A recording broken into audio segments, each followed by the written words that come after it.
ನಮಸ್ಕಾರ. ಎನ್ಆರ್ ಸುದ್ದಿ ಸಮಾಚಾರಕ್ಕೆ ಸ್ವಾಗತ. ಇಂದು ಭಾನುವಾರ. ನಾನು ಮಧುರಾ ಮಂಜುನಾಥ್. ಸುದ್ದಿಗಳ ವಿವರ. ಗಾಯತ್ರಿ ಸೌಹಾರ್ದ ಸಹಕಾರಿ ಸಂಘಕ್ಕೆ 25 ವರ್ಷ ತುಂಬಿದ್ದು ಶಿಸ್ತು, ಪಾರದರ್ಶಕತೆ ಉಳಿಸಿಕೊಂಡಿದೆ ಎಂದು ಬೆಂಗಳೂರಿನ ಅದಮ್ಯ ಚೇತನ ಸಂಸ್ಥೆ ನಿರ್ದೇಶಕಿ ಡಾ ತೇಜಸ್ವಿನಿ ಅನಂತಕುಮಾರ್ ಮೆಚ್ಚುಗೆ ವ್ಯಕ್ತಪಡಿಸಿದರು.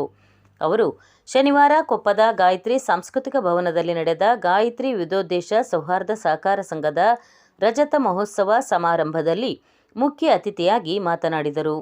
ರಾಜ್ಯ ಸೌಹಾರ್ದ ಸಂಯುಕ್ತ ಸಹಕಾರಿಯ ಅಧ್ಯಕ್ಷ ನಂಜನಗೌಡ ಕಾರ್ಯಕ್ರಮ ಉದ್ಘಾಟಿಸಿ ಮಾತನಾಡಿ, ರಾಜ್ಯದಲ್ಲಿ ಮೈಕ್ರೋ ಫೈನಾನ್ಸ್ ಗಲಾಟೆ ನಡೆಯುತ್ತಿದ್ದು ಸರ್ಕಾರವು ಸುಗ್ರೀವಾಜ್ಞೆ ಹೊರಡಿಸಿದೆ. ಇದರ ಪರಿಣಾಮವಾಗಿ ಸೌಹಾರ್ದ ಸಹಕಾರ ಸಂಘದ ವ್ಯವಸ್ಥೆ ಹಾಳಾಗಬಹುದು. ಈ ಬಗ್ಗೆ ಸೌಹಾರ್ದ ಸಹಕಾರಿಯಿಂದ ಹೋರಾಟ ಮಾಡಬೇಕಾಗುತ್ತದೆ ಎಂದರು. ರಾಜ್ಯ ಸೌಹಾರ್ದ ಸಂಯುಕ್ತ ಸಹಕಾರಿ ಉಪಾಧ್ಯಕ್ಷ ಎಆರ್ ಪ್ರಸನ್ನ ರಜತ ರಶ್ಮಿ ಎಂಬ ಸ್ಮರಣ ಸಂಚಿಕೆ ಬಿಡುಗಡೆ ಮಾಡಿದರು. ಸಭೆಯ ಅಧ್ಯಕ್ಷತೆಯನ್ನು ಗಾಯತ್ರಿ ವಿವಿಧೋದ್ದೇಶ ಸೌಹಾರ್ದ ಸಹಕಾರಿ ಸಂಘದ ಅಧ್ಯಕ್ಷೆ ಕೆಸಿ ಮಂಗಳ ವಹಿಸಿದ್ದರು. ಅತಿಥಿಗಳಾಗಿ ಜಿಲ್ಲಾ ಸೌಹಾರ್ದ ಸಹಕಾರಿ ಸಂಘಗಳ ಒಕ್ಕೂಟದ ಅಧ್ಯಕ್ಷ ವೈಎಸ್ ಸುಬ್ರಹ್ಮಣ್ಯ, ಗಾಯತ್ರಿ ಸೌಹಾರ್ದ ಸಹಕಾರಿ ಸಂಘದ ಉಪಾಧ್ಯಕ್ಷ ಎ ದಿವಾಕರ, ಸಾಗರದ ಲೆಕ್ಕ ಪರಿಶೋಧಕ ಬಿವಿ ರವೀಂದ್ರನಾಥ್, ವಕೀಲ ನವೀನ್ ರಾವ್, ಗಾಯತ್ರಿ ಸೌಹಾರ್ದ ಸಹಕಾರ ಸಂಘದ ಮುಖ್ಯ ಕಾರ್ಯನಿರ್ವಹಣಾಧಿಕಾರಿ ಕೆಆರ್ ಪೃಥ್ವಿರಾಜ್ ಇದ್ದರು. ಇದೇ ಸಂದರ್ಭದಲ್ಲಿ ವಿವಿಧ ಕ್ಷೇತ್ರದ ಸಾಧಕರಾದ ಕುಂಟುವಳ್ಳಿಯ ದತ್ತಾತ್ರಿ, ಶಿವಮೊಗ್ಗದ ಉದ್ಯಮಿ ಶಿವಶಂಕರ್, ಶಿವಮೊಗ್ಗದ ಅಮೃತ ನೋನಿ ಕಂಪನಿಯ ಮುಖ್ಯಸ್ಥ ಶ್ರೀನಿವಾಸ ಮೂರ್ತಿ ಅವರನ್ನು ಸನ್ಮಾನಿಸಲಾಯಿತು. ಬೆಂಗಳೂರಿನ ಅದಮ್ಯ ಚೇತನ ಸಂಸ್ಥೆಯ ಅಧ್ಯಕ್ಷೆ ಡಾ ತೇಜಸ್ವಿನಿ ಅನಂತಕುಮಾರ್ ಅವರನ್ನು ಗಾಯತ್ರಿ ಸಹಕಾರ ಸಂಸ್ಥೆಯಿಂದ ಸನ್ಮಾನಿಸಲಾಯಿತು. ಇದೇ ಸಂದರ್ಭದಲ್ಲಿ ಗಾಯತ್ರಿ ಸಹಕಾರ ಸಂಘದ ಹಿಂದಿನ ಪೂರ್ವಾಧ್ಯಕ್ಷರು, ಉಪಾಧ್ಯಕ್ಷರು, ಪ್ರವರ್ತಕರನ್ನು ಅಭಿನಂದಿಸಲಾಯಿತು. ಸ್ಮರಣ ಸಂಚಿಕೆಯ ಸಂಪಾದಕ ಡಾ ಮುರಳೀಧರ್ ಕಾರ್ಯಕ್ರಮ ನಿರೂಪಿಸಿದರು. ಕಾರ್ಯಕ್ರಮದಲ್ಲಿ ಗಾಯತ್ರಿ ವಿವಿಧೋದ್ದೇಶ ಸೌಹಾರ್ದ ಸಹಕಾರ ಸಂಘದ ಸದಸ್ಯರು ಕಾರ್ಯಕ್ರಮದಲ್ಲಿ ಪಾಲ್ಗೊಂಡಿದ್ದರು.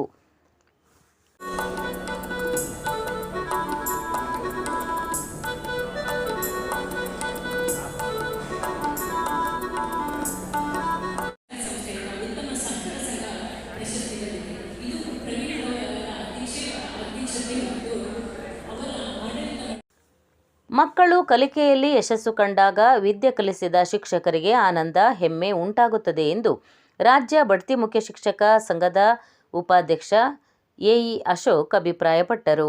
ಅವರು ಶುಕ್ರವಾರ ಹಳೇಹಳ್ಳಿ ಸರ್ಕಾರಿ ಹಿರಿಯ ಪ್ರಾಥಮಿಕ ಶಾಲೆಯಲ್ಲಿ ನಡೆದ ಕ್ಲಸ್ಟರ್ ಮಟ್ಟದ ಕಲಿಕಾ ಹಬ್ಬ ಉದ್ಘಾಟನಾ ಕಾರ್ಯಕ್ರಮದಲ್ಲಿ ಮುಖ್ಯ ಅತಿಥಿಯಾಗಿ ಮಾತನಾಡಿದರು. ತಾಲೂಕು ಪ್ರಾಥಮಿಕ ಶಾಲಾ ಶಿಕ್ಷಕರ ಸಂಘದ ಅಧ್ಯಕ್ಷ ಬಿ ನಂಜುಂಡಪ್ಪ ಮಾತನಾಡಿ, ಶಿಕ್ಷಣ ಇಲಾಖೆಯ ಎಲ್ಲ ಕಾರ್ಯಕ್ರಮಗಳನ್ನು ಶಾಲಾ ಶಿಕ್ಷಕರು ಅಚ್ಚುಕಟ್ಟಾಗಿ ಅನುಷ್ಠಾನಗೊಳಿಸುತ್ತಿದ್ದಾರೆ ಎಂದರು. ಕಲಿಕಾ ಹಬ್ಬದ ನೋಡಲ್ ಅಧಿಕಾರಿ ಓಂಕಾರಪ್ಪ ಪ್ರಾಸ್ತಾವಿಕವಾಗಿ ಮಾತನಾಡಿದರು. ಬಾಳೆ ಗ್ರಾಮ ಪಂಚಾಯಿತಿ ಅಧ್ಯಕ್ಷೆ ರತ್ನಮ್ಮ ಉದ್ಘಾಟಿಸಿದರು. ಎಸ್ಟಿಎಂಸಿ ಅಧ್ಯಕ್ಷ ಉಮೇಶ್ ಅಧ್ಯಕ್ಷತೆ ವಹಿಸಿದ್ದರು.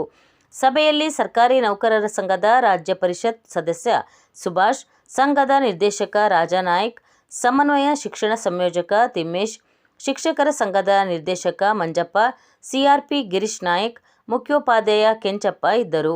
ಇದೇ ಸಂದರ್ಭದಲ್ಲಿ ಶಾಲೆಯ ಹಳೆ ವಿದ್ಯಾರ್ಥಿ ಸಂಘದ ಪದಾಧಿಕಾರಿ ರತನ್ ಗೌಡ ಅವರನ್ನು ಸನ್ಮಾನಿಸಲಾಯಿತು.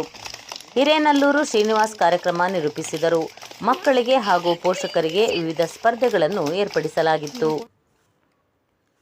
ಮಹಿಳೆಯರು ತರಬೇತಿ ಪಡೆದು ನಂತರ ಸ್ವ ಉದ್ಯೋಗ ಪ್ರಾರಂಭಿಸಿದರೆ ಹೆಚ್ಚು ಯಶಸ್ಸು ಕಾಣಬಹುದು ಎಂದು ನೆದರ್ಲ್ಯಾಂಡ್ ದೇಶದ ಸೋಲಿಡೇರ್ ಮೆಟ್ ಇಂಡಿಯಾ ನಿರ್ದೇಶಕಿ ಅಂಜ ಬೇಕರ್ ಸಲಹೆ ನೀಡಿದರು. ಅವರು ಶನಿವಾರ ಗುಳದ್ಮನೆ ಗಣಪತಿ ಪೆಂಡಾಲ್ನಲ್ಲಿ ಸೋಷಿಯಲ್ ವೆಲ್ಫೇರ್ ಸೊಸೈಟಿ, ಆರೋಗ್ಯ ಇಲಾಖೆ, ತೋಟಗಾರಿಕೆ ಇಲಾಖೆ ಹಾಗೂ ವಿವಿಧ ಸ್ವಸಹಾಯ ಸಂಘಗಳ ಆಶ್ರಯದಲ್ಲಿ ನಡೆದ ಮಾಹಿತಿ ಕಾರ್ಯಕ್ರಮ ಉದ್ಘಾಟಿಸಿ ಮಾತನಾಡಿದರು. ನಾನು ಸಹ ರೈತ ಕುಟುಂಬದಿಂದ ಬಂದಿದ್ದೇನೆ. ಈ ಭಾಗದಲ್ಲಿ ರೈತರು ಮಾಡುತ್ತಿರುವ ಕೃಷಿಯನ್ನು ಅಧ್ಯಯನ ಮಾಡುತ್ತೇನೆ ಎಂದರು. ಸಭೆಯ ಅಧ್ಯಕ್ಷತೆ ವಹಿಸಿದ್ದ ಸೋಷಿಯಲ್ ವೆಲ್ಫೇರ್ ಸೊಸೈಟಿಯ ನಿರ್ದೇಶಕ ರೆವರೆಂಡ್ ಫಾದರ್ ಜೋಬಿಶ್ ಮಾತನಾಡಿ, ನಮ್ಮ ಸಂಸ್ಥೆಯು ಕಳೆದ 35 ವರ್ಷದಿಂದ ಗ್ರಾಮೀಣ ಪ್ರದೇಶದ ಮಹಿಳೆಯರಿಗಾಗಿ ಹಲವಾರು ಕಾರ್ಯಕ್ರಮ ರೂಪಿಸಿದ್ದೇವೆ. ಮಹಿಳೆಯರಿಗೆ ಸ್ವಸಹಾಯ ಸಂಘ ರಚನೆ ಮಾಡಿ ಅವರ ಸ್ವ ಉದ್ಯೋಗಕ್ಕಾಗಿ ಬ್ಯಾಂಕುಗಳಿಂದ ಸಾಲ ಕೊಡಿಸಿದ್ದೇವೆ ಎಂದರು. ಹಿರಿಯ ತೋಟಗಾರಿಕೆ ನಿರ್ದೇಶಕ ರೋಹಿತ್ ತೋಟಗಾರಿಕೆ ಇಲಾಖೆಯ ಬಗ್ಗೆ ಮಾಹಿತಿ ನೀಡಿದರು. ಸರ್ಕಾರಿ ಆಸ್ಪತ್ರೆಯ ಮಂಜುಳಾ ಆಯುಷ್ಮಾನ್ ಕಾರ್ಡಿನ ಬಗ್ಗೆ ಮಾಹಿತಿ ನೀಡಿದರು.